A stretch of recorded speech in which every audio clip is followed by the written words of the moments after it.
and and she came. I had given her a separate room because she's. You see, I told Dhanya, you give her your room. You give her, mommy. Let mommy sleep peacefully. Mommy and mama, mama's okay. She'll sleep anywhere, but mommy needs a little bit of. She's go to sleep very early, and she's sick, so we have to take care of her. So all those things. And in that room, in her room, I put all the flowers for the puja. That is morning Ganapati Homam, then all this will be gone. And the evening we had what the puja, I forget it. Kerala Brahmins do the Bhagavati Seva. That was there. So all the flowers had come the previous day, and I kept everything in that moongil koda. We call it bamboo basket. It was all kept there. And see how Swami puts. Mommy came and said to Radhika, இப்படி வைக்காதேம்மா, பூவெல்லாம் வாடி போயிடுமேம்மா, அது எல்லாத்தையும் நல்லா ஒரு துணியை, ஒரு வேஷ்டி துணியை நல்லா ஈரம் பண்ணிட்டு பாயை போட்டுட்டு அதுக்கு மேலே அந்த வேஷ்டி துணியை போட்டு பூவை போட்டு இன்னொரு வேஷ்டி துணி ஈரம் பண்ணி மூடு. That is, you bring a mat, spread the mat on the floor, put a wet dhoti on that, and then put the flowers separately like that, disperse all the flowers and all the garlands and different things, and then put over that, put a wet cloth. So I said, yes, Amma had always told this is the way you store the flowers. For those days, no fridge. This is the way you store flowers in olden days, because we used to have this kind of lot of festivals in temples and houses. They used to do a lot of Bhagavati Seva. So for all those things, they used to do this way, so the flowers doesn't lose its fragrance, and the flowers will remain so healthy. And Bangalore climate, no need to worry, because the flowers will be as fresh as ever. So mommy reminded me that. And then middle of the night she'll get up and come. Radhika, she'll ask me, சொல்லுங்க மாமி, அதை எடுத்து வச்சியாம்மா, இதை எடுத்து வச்சியாம்மா, பாக்கு வச்சியாம்மா, எல்லாம் வச்சிருக்கேன் மாமி, பார்த்துக்கோ மாமி, நீங்கள் ஒரு வாட்டி செக் பண்ணிடுங்க மாமி, எல்லாம் கரெக்டாக பண்ணியிருக்கேம்மா, அதனால எனக்கு வந்து பார்த்தா ஒரு சமாதானம். That is, she'll come middle of the night, she'll get up and come. She'll ask me, have you kept the betel net properly? How many betel leaves are there? How many betel nuts are there? We will not use a split betel nut, we use the whole betel nut. So all those things are kept ready, all puja things are kept ready, everything ready, and everything I kept ready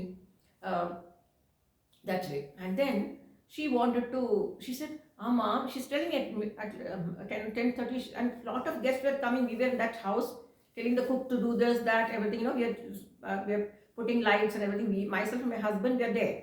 Appa and Dhanya's at home. And lot of our relatives are coming.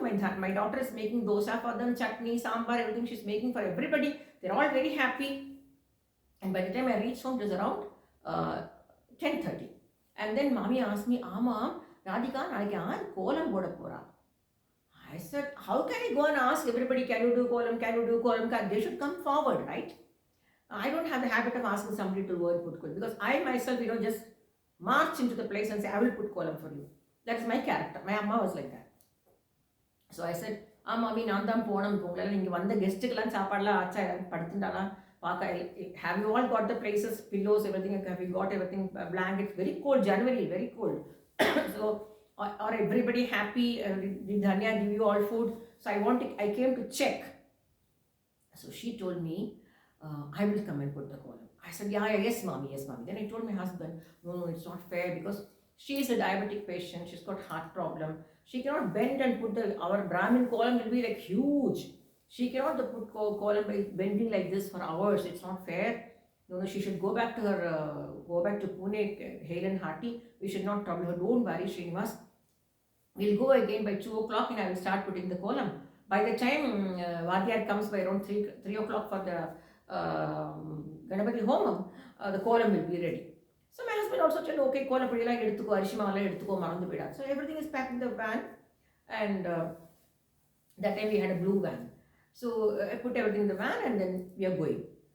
And as I reach the place, to my surprise, what I am seeing, my God, the entrance is kolam, the porch is kolam, the paddy is kolam, the steps are in kolam, the entire hall is kolam, kitchen is full of kolam, puja room is full of kolam. That we grind rice and water to make a paste, and keep a cloth and do the kolam like this. That is what our festivals we do that. All Brahmins must be knowing it. And I was stunned, I was shocked. At 2 o'clock, I'm going to do the kolam. Everywhere the kolam is so nicely done. So I went and asked that cook, because next we had a huge land, no? So the next vacant site, they have put a huge pandal, top full of full shamiana. And I went and asked that cooking mama, Kanna mama, how did this happen? Who came and did this? So he was telling me, normally two ladies will come with us to wash all the vessels, cooking vessels. After they cook and the serving is over, they'll come and do it.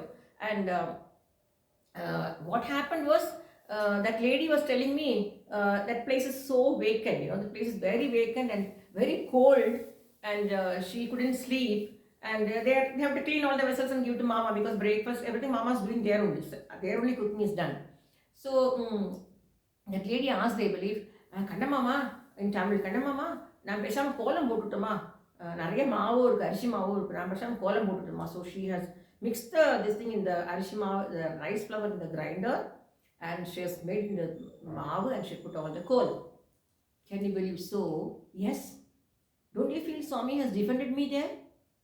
If nobody was there to put, even if I had attempted to put the kolam, I don't think I would have completed in 1 hour the huge 20 by 20, 25 by 20 hall, the huge 16 by 18 kitchen, the huge 10 by 12 puja room, the huge porch of 10 by 15 porch. No, I would not have. I would not have. And before we could go, somebody had put the varamaram with the kolai. I said, how did this happen? So Kanna mama says, we don't know. Somebody came and told we are going to put this and go. I said, who has put this? Somebody in that village had tied it. Can you believe? We still do not know who tied it. Satya. Still we do not know who tied it. Yes, sir, somebody came with a turban on the head and told, in Kannada they told, Amma avaru helidare, baale gida kettak helidare. They tied it and went. Can you believe? And early morning, the person whom I know at Bangalore is a farmer. He is coming with his cow and calf.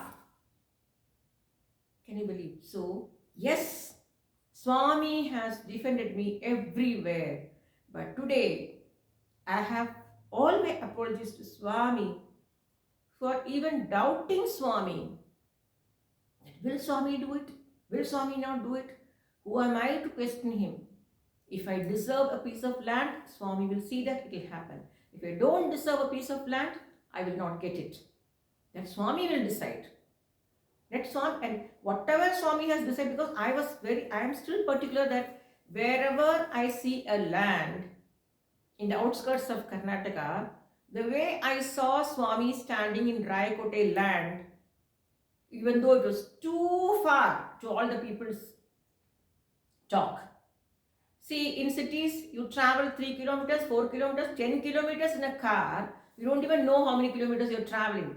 But this is only around 2 hours from Bangalore. For that, people were cribbing and telling, where has she gone and bought a land? People talk, but I'm least bothered. And these people are not going to come and help me in any which way, right? Only Swami is there. So Swami has defended me. So I always tell Swami only one thing. Swami, whenever I go to see land, whichever land you are showing me, which will fit me, I want to see you there the way I saw you in Raikota land in an orange robe. I saw Swami standing in an orange robe and telling like this. That's the reason I told I'm going for this land. Even though my agriculture professor told me, madam, this is too far. You can get much better lands very close by to the road. I said, no. I cannot tell him I saw Swami, right? But I bought that land. And only because I bought that land, I am telling him I. But this I doesn't mean I am having ego. Only because the land came through Swami's help. Since the registration was done very easily, everything was done, I could meet Rani, Tayama, Krishnavedi and all the kids. So like Tayama always says, auntie, enna auntie, 5-year plan auntie, 5 வருஷம் முடிஞ்சு நீங்க வாட்டி கிளம்பிட்டல auntie, கஷ்டமா இருக்கு auntie, அழுகையா வருது auntie. Yesterday night also she was telling me, அழுகே வருது aunty, உங்களை நினைச்சா அப்படியே கிடக்கடா தண்ணி வருது aunty. See, the attachment to people should come from here, not from here. Like Swami says, when you show, so Swami showed me a beautiful land, though it was outskirts and it was very, very, like my husband used to always say, where have you come and bought the land? Where have you come and bought the land? But of course, yes, men did not understand, they want everything to be, at the same time, he liked the land also, but for him, my husband's problem is, he doesn't have any passion in life other than reading. So he cannot kill his time. Here, in my case, it's not like that. I am from tip to toe, from head to bottom. I am full of talents. My mother has squeezed everything into my brain. And moreover, I am very talented in everything by Swami's grace. So for me, time goes like this. I wish I had 48 hours in a day. This is how it goes for me, right? So that's the only main reason, we had to sell and move, because very hot place. There also Swami told me 5 years. 5th year you will sell the property to Vidya. Same thing happened. So what I mean to say is, Swami has defended me several times without my knowledge, like Swami said today evening while I was having my coffee, and I'm promising in front of the blog to Swami, give me the Namasmarana 24 hours and guide me, be with me always. And whatever you say, I will do. And I will definitely, Swami, I will try my level best to quit the coffee. Though it is impossible, not possible, not impossible, it is possible. But for me, as of now, it is a little difficult, because early morning I get up at 3 o'clock to do the Abhishekam or Shivalingam with chanting Rudram. So when I get up, I have to have a little bit of coffee. Maybe I can reduce the big cup. My coffee cup is this big. So maybe I can reduce this much or this much. That much I can do. I promise. And my real apologies to Swami. Through public, through this vlog, I'm telling you, I'm really sorry, Swami. If ever I have got that iota of feeling in my heart that Swami has not defended me, it is my, it is my ego, or it is my ungratefulness, I am very ungrateful to Swami, because Swami has defended me several times, everywhere, every time.